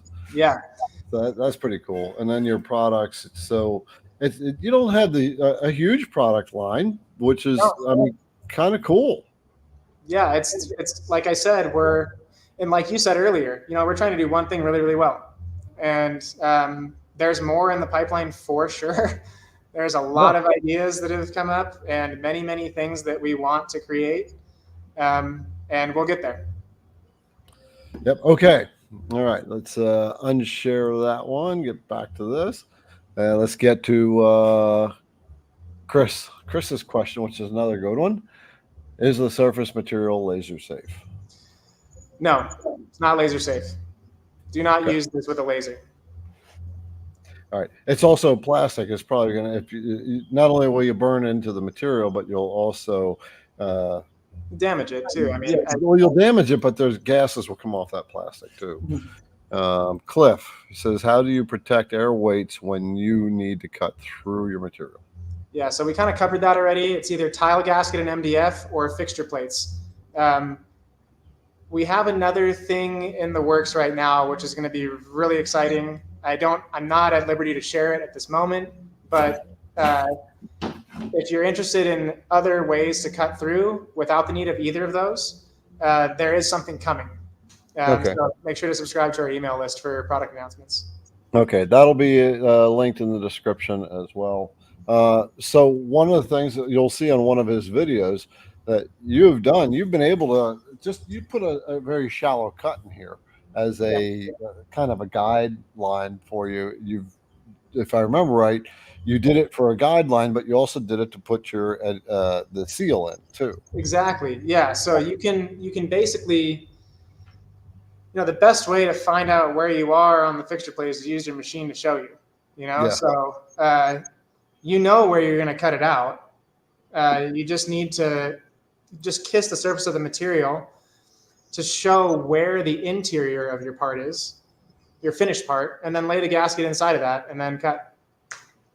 Okay. Here's another good question from Absolute Best Custom Wood Products. Every time I see his name, it's like, yeah, this person knows how to pick a name. And you know why I like this name? Because it's catchy. This is stuff that people remember. When you name your CNC business, generally you want to think catchy and also niche once you understand your niche. Right? Okay. Is the system expandable? Start small and grow it out. Yes, absolutely. That's a very intentional part of our design, is to make this modular. I will say, if you anticipate growth, get the biggest pump you can afford up front, because you don't want to have to buy a pump twice. Right. And you don't want to render another one useless. If you're using like I could make AirWeights on this CNC energizing 8 at a time with a 5 CFM pump, because I'm making them, I'm holding them on, and each one is pressurized when it's being made to make sure it's completely dialed for the end customer. But I'm doing that in a fully sealed system. It's the moment that you want to do downdrafting with this approach, MDF and tile gasket, that you really need to pay attention to flow rate. Like I said, it's expandable, and it also depends on how many pumps you want to run or are willing to run.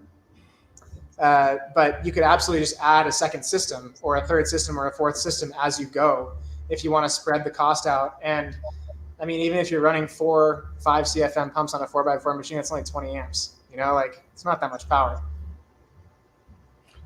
All right. Question from Mike. All right. Can you use your systems for gluing with back nags? No idea. Yeah. Don't know what vac nags are. I wish I could see the chat. Somebody's probably telling me what it is, but I'm not on it. Yeah, if we went to that 825 that was asked. So I'm going to look that up while you're answering the next question. Cool. This comes from Joe.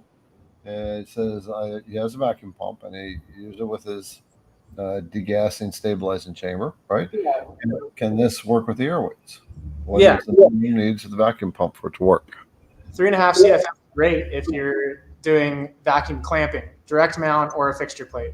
If you want to use tile gasket and MDF, it's doable, but it's borderline. Like you need to pay attention to how you're controlling for leaks. So sealing the edges of the MDF, sealing a 1-inch border on the bottom side, and then covering any unused area to make sure that you're not leaking through the top surface very much. But I still think it's doable. 5 would be better, but 3.5 is workable.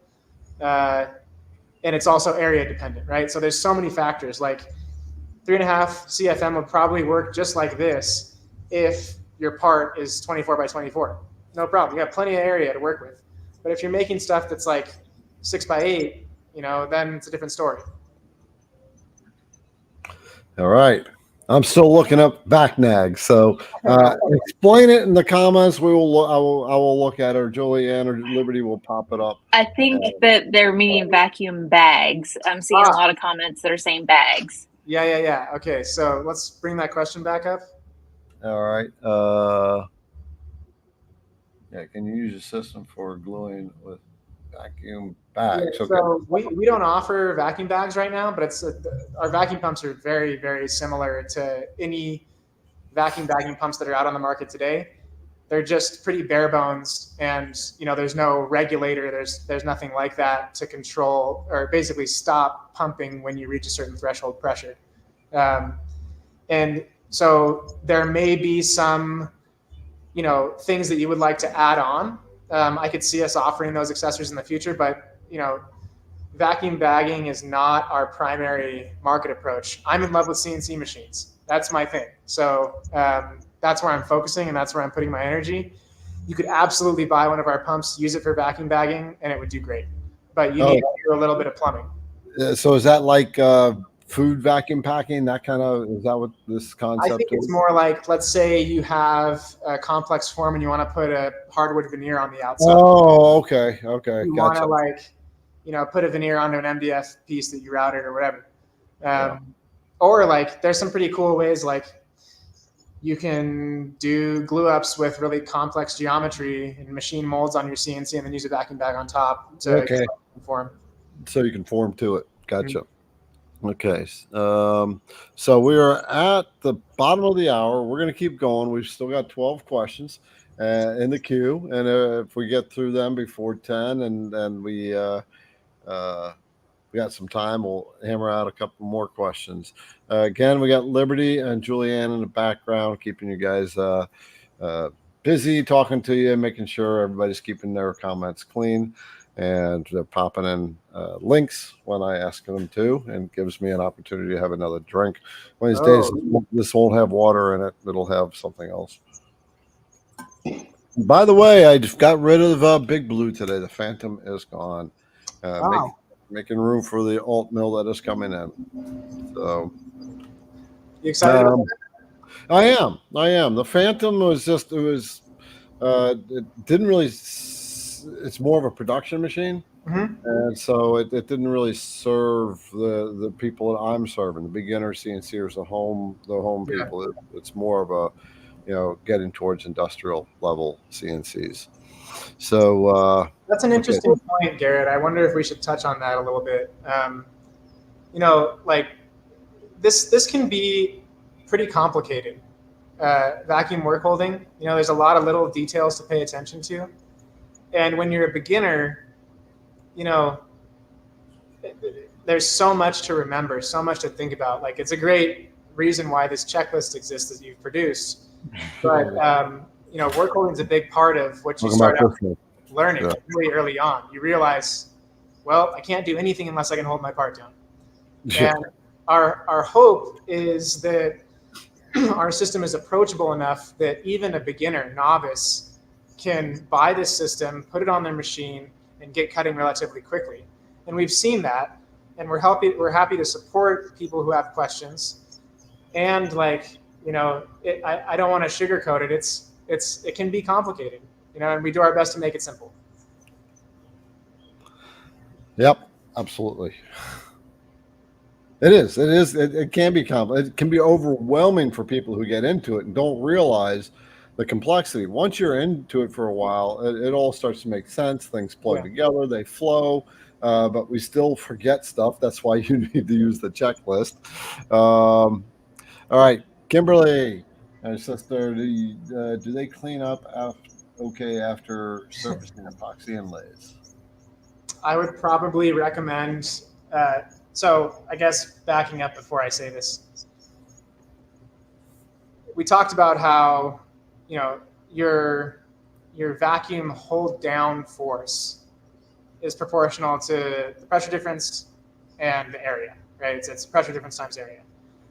What prevents the system or the stock material from sliding is actually friction, because it's the normal force holding the part down, and it's that resistance to motion depends on how much static friction there is between the part and the material underneath it. That's why tile gasket works so well. Our material is very specifically selected to be high friction, and we intentionally make the surface with certain feeds and speeds to make sure that there's a roughness element that will actually hold on. If you're doing an epoxy inlay and you're doing it right on the machine, I would probably put something down to try and minimize the drips or spillover. I'll talk to somebody that I am in contact with about this. If you have more specific questions, please follow up, info@airweights.com. And I just think it's an easy step to just put something down and prevent spills onto the vacuum table directly. A fixture plate, when it comes, is a very nice slick surface on the exterior skin. That might work okay. And worst case scenario, you just face it off. So maybe a fixture plate would be a good way to go, just to give you a little bit of insurance. They're only $29, so it's it's pretty cheap. Right. All right. So Cecil's asking about taking a piece of stock and aligning your X and Y to the card. Yeah. So again, so many ways to do this, and your imagination and creativity is the ceiling. Mm-hmm. Some of the things that I can offer are repeat stops on the vacuum table if you're doing direct mounting, where you put this thing in the grid and then you position your part up against hard stops. You want to use that same approach on a fixture plate with pins or some machined reference corner that you can butt your stock up into. That would allow for repeat locating. On tile gasket, this is really made for processing sheet goods primarily. So, you don't really care about the alignment because you're covering the entire surface with a sheet of material. If you want to use, if you want to use this for repeat locating an X and Y, you can do the same thing that you would do on a fixture plate. Just drill a hole. Don't cut all the way through, of course, but deep enough to put a 1/4 inch pin in, and then just butt up to that material. And you can either route this yourself, or if you purchase our pre-applied tile gasket sheets, they have holes in the bottom to index with the locating pins on the top side of the airweight. So you know this will be in the same spot every time. So you can maintain your position regardless of taking this on and off. Right. Okay. So the little stop pieces that you have. Yeah. Hold it closer to the camera. So yeah, I'm not proud of this. I'm proud of the design, not the execution. It's just a 3D printed part. And it works great. I mean, it sits in the grid and it gives you a bullnose profile to hard stop against. And that radius sits at exactly 1 inch spacing away from a vacuum port. So I'd be proud of that thing. I'd be proud of that thing. You should probably. I mean, like I said, I'm proud of the design, but I'm not gonna release a 3D printed thing. It's just not my style. I've worked as a mechanical engineer for way too long to put out 3D printed hardware and sell it. So sorry. Right. But you can have a file if you want to print it yourself, but I'm not selling these things. Okay, so they can email you for that file for that? Yeah, if anybody purchases an airweight and they want these things, I will send you the file. Okay, so here's it. So Julianne is going to put the link in the comments again for the website, and then you go to contact, and that's how you can get that. Just what do you want them to ask you? These are called our locating tab accessories. Okay. So they just ask for locating tabs, and they're very, very basic, but they work well. They fit snugly right into the grid, and you push them in, and they're solid. One thing, so if you put it in this way, this is a 1 inch offset away from a vacuum port, so it allows you to figure out very quickly with a and some inch by some inch stock, like round numbers, where you need to put stuff. And then if you flip it around, that's a 0 offset. These two bullnose profiles are a 0 offset from a particular square. So you have a little bit of adjustment within the design to say, where do I want to put things? You just need to make sure that obviously the gasket can't run through the center. So. Right. Okay, so he'll give you the 3D file for that so you can print it yourself. Yeah, we'll look at posting it on the website too, just so people can download it. Okay. All right. There you go. And remember, so if you're interested in getting a vacuum system, an airweight system for yours, they are the only company that has them right now for our bench tops. And so you can use the same link that's going to be in the comments and also down in the description. And Jace has given me a discount code that will give you 10% off. It's IDC Woodcraft, all capital letters, all one word. And this will be edited out of this video because it's going to be exclusive to the CNC Insiders, my email list from here on out. If you're not on the CNC Insiders, that will be linked down in the description. Get on CNC Insiders because I do have quite a few discounts that I will email to you periodically. And you also get discounts on new product releases, just like these Dremel sanding brushes. So do the final cleanup of your project. Just released these last Thursday night, and you get a pack of 40 of different grits, so 10 of each grit. And we're still, Liberty said we're shipping out still for Saturday. So if you've made any orders since Saturday from IDC, don't worry, we're getting there. I'm going to bring the girls back on board for just a minute. So they're both there. So what goes on? What is going on with you guys right now all day long? So Julianne normally is at the desk doing the administrative stuff, and Liberty's out there doing the packaging and stuff. But it's been a little different the last few days. What has the team been doing? It has been all hands on deck again, unexpectedly. We've pulled in Julianne on my side with getting the shipments out and writing the notes and packaging the packages, and then we've had two helpers that include Adam, our photographer, on bagging all of these brushes and labeling them. And they up until yesterday, they were just able to keep up with us. Like, we'd have to pause and help bag, and then because it's moving. Well, I don't know. We've had Garrett bagging too, and then when you brought in a temp help too. So we've had 4 guys. I don't know. I'm sorry. We've had too many drinks tonight. I apologize. We've had 4 guys and 2 gals helping out. Yeah, yes, exactly. So we have pack. We have these in packs of 100, so we got to break them down to 10. So it's constant counting down. All the bags have to get labeled. So yeah. All right. So give the girls a little love. They've been working very hard. So okay, we'll back them out and get back to our questions. It is a lot of fun to do this, and I know they like it too. Liberty is she's phenomenal with people, with customers on the phone and engaging with them. She's phenomenal. That's why I brought her on board. I wanted her bad. Okay, how many PSI right now? So how many PSI were you running on that one? Yeah, it's about, I think so.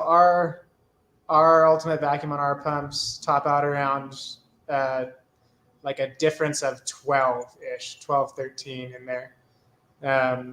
So I usually tell people to use 10 as a safe estimate. Typical, like. So that's not really PSI though. That's mercury draw, right? Well, no. So, minus 25 inches of mercury is what we advertise as our like full draw. Complete vacuum, perfect vacuum is minus 29.999. It's like, it's pretty steep, and we sacrifice a little bit of holding force for the convenience of an oilless pump and to have the ability to use something like tile gasket. So, you can get pumps that will produce perfect vacuum, but they are very expensive. Or they use oil, and they will smoke if you're not perfectly sealed. So. All right, from C. Tucker, where does the vacuum connect to the plate front? So just keep in mind, his questions are an hour old. Yeah. So you explained before, side mounted. Yeah, I can kind of show a little bit better. You got ports on all four sides, according to. Yeah, so like here's one that that just came out of production. Give me 1 second. It's a little hard to hold. You can see here's the edge inlet. All right, so it's a 1/8 NPT tapped hole that goes straight into the vacuum table, and it's contained and sealed on the bottom side. So that applies vacuum to the entire top area. And this one is still in process, but every single edge will have a hole just like that. Okay. So it provides the flexibility of linking and allows you to decide if you want the vacuum coming out the front or the back, depending on how your machine is set up. Okay, cool.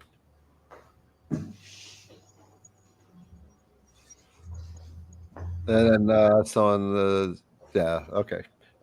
John Thompson asked about coating the back of the MDF, which we talked about then.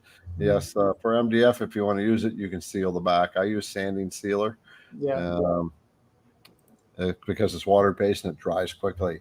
From X Canon, can you make a custom size for your system? We get this often. I have an answer for you, X Canon, but it's still in development. And rather than spending all the time to make a custom size for one person, we're working on a solution that addresses all of those concerns. That's cool. That's cool. Yeah. Unfortunately, from a business end, a manufacturer, which Jace is doing, especially if you're not a huge company, you have to pick your battles and pick the best in the middle.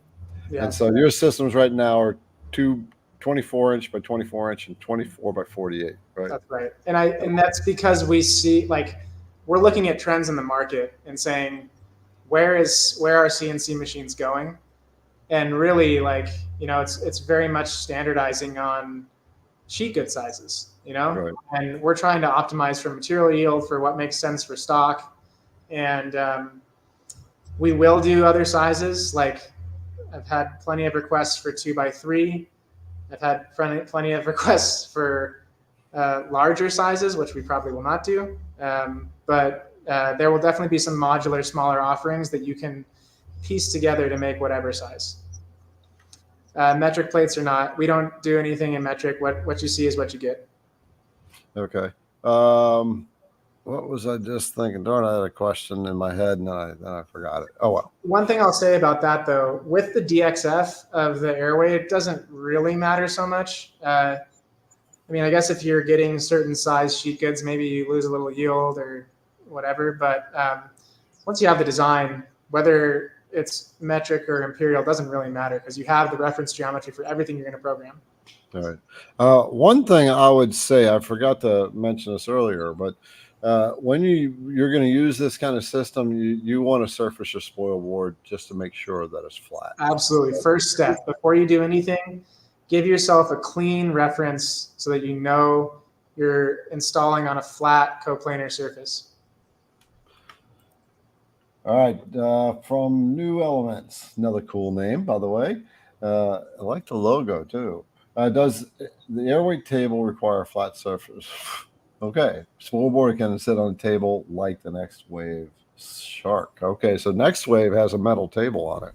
It does. And it is very convenient that the AirWeights mounting pattern lines up perfectly with the T-track on the Next Wave Shark. Oh, that's cool. All right. Dominic. He has a Next Wave Shark. Yes. Will the AirWeights now? So you already said that. Okay. I'm popping a question. Oh, Ben. Ben donated $50. Ben does this every week. Every week he contributes $50. Thank you, Ben. I mean, that's so cool. All right. So I mean, anybody can contribute anything. And below the video, there's a little $sign. You can contribute that way. But Ben, thank you again, my man. Once again, we're going to bring Ben on live. I better not say it. He might stop. All right. All right. So Raymond, all right, is it hard to pump? Sorry. Really common question. Our pumps are continuous duty. You can run them 24 hours. And I regularly do. Like if I'm in the middle of production and I don't want to lose my XY position or Z reference or something, I just leave the pump on overnight. It's fine. The one thing I will say is that the efficiency, so it's really easy to do that when you're pulling deep vacuum. If you're downdrafting and moving a lot of air, probably not recommended. Like with tile gasket and MDF, I wouldn't say it's the best approach. Probably would be fine, but really if you're vacuum clamping with deep vacuum, totally fine. You can run them overnight. Okay, define downdraft. Downdrafting. So there's two philosophies in vacuum work holding. One is vacuum clamping, where you're generating a very deep level of vacuum. You're not moving much air at all because you're pulling against a closed system. It's sealed. That's vacuum clamping. Downdrafting is when you're intentionally moving air through a porous material so that you're generating a negative pressure underneath without needing to do any customization or gasket work. You're just pulling air through the sheet, and the negative pressure or the pressure difference that's generated just by moving that much air is enough to hold the part. Okay. So So I like having a 24 by 24 spoil board, or excuse me, MDF that you're drawing through, and you just have a piece this big. You're just drawing so much air. It's coming in through the sides as well as pulling a vacuum underneath the piece. It's just you're drawing so much air. That doesn't matter. It's gonna the flow rate of the pump will, if it's great enough, will overcome any of the leaks and still generate a pressure difference. It just won't be as high as pulling deep vacuum. Okay. All right. We got one more question sitting out there, but again, so this is Jace from AirWeights. His company's been available or out there for less than a year, already making a good product. You can see that he cares about what he makes, and has been very educational. Taught you all the different ways you can do this. Lots of technical questions answered. They've got this modular vacuum system for our benchtop CNC routers, and so the link will be put in the comments. It's also all the links of everything we talked about. It's in the description. Last time I'm going to give you the discount code that they have given, that he's given me, IDC Woodcraft, all capital, all one word. When you do your checkout, you put in that code and you'll get 10% off. All right. And like the video. If you're appreciating this, I bring on special guests, like the video, and we got more in the works, but I don't know who we got next week. I think next week it's just little old me. Is it me? it's little old me. So we'll have to find somebody to come on board. Maybe we'll bring Mark Lindsay on board. He does show up from time to time, and when we need him, he'll come in and answer all those questions just like he does on his own channel. All right, so we got Christian, last question. What if you are doing a tile cut with half the material off the board? Will the edges still hold strong? Yeah.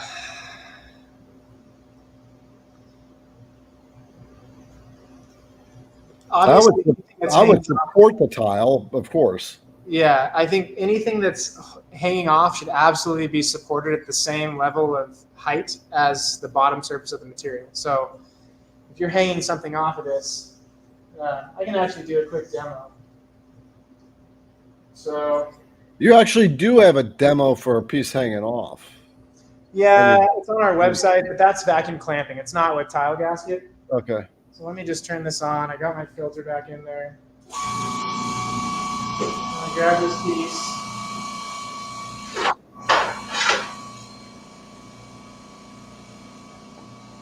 This is a 4-foot long piece of red oak that's planed on one side, very smooth, from a lumberyard. They call it like a hobby board or a project board. Let's see what happens.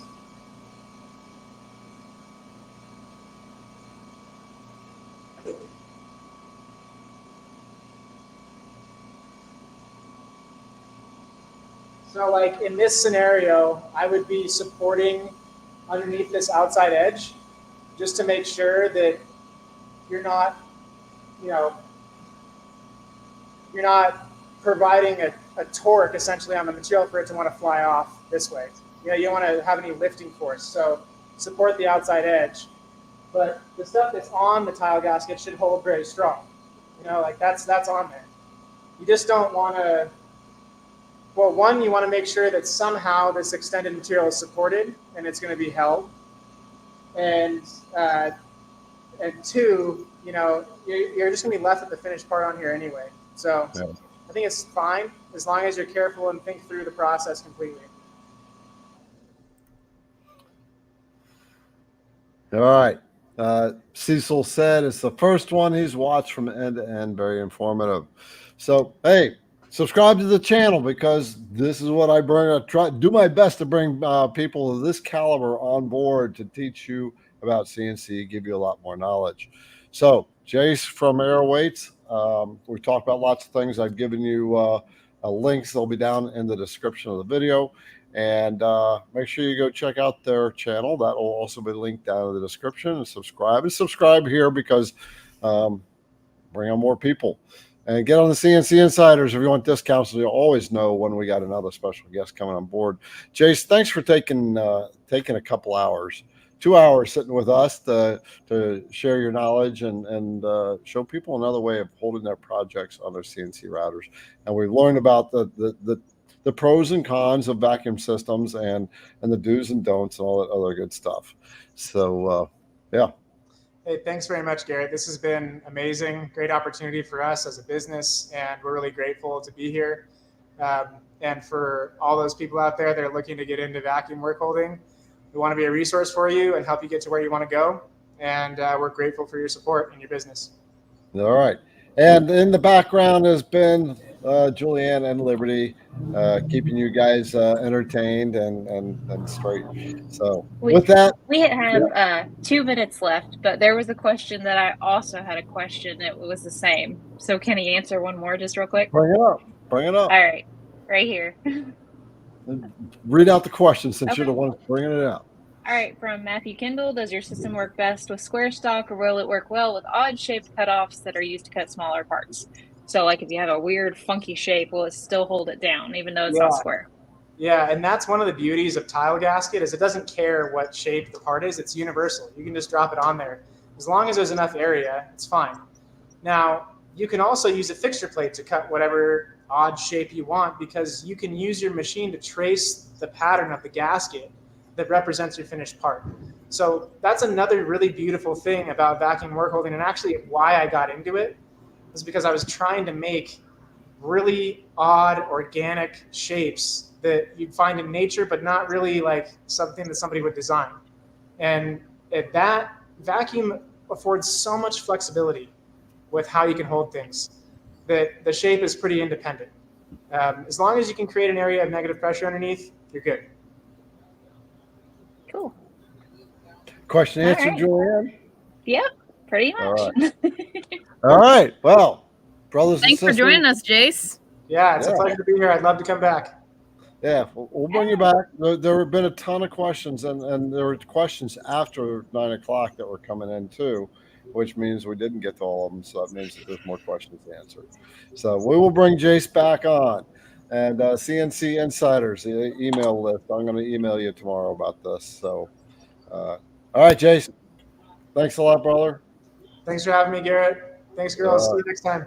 Yep. Good night, See y'all. everyone.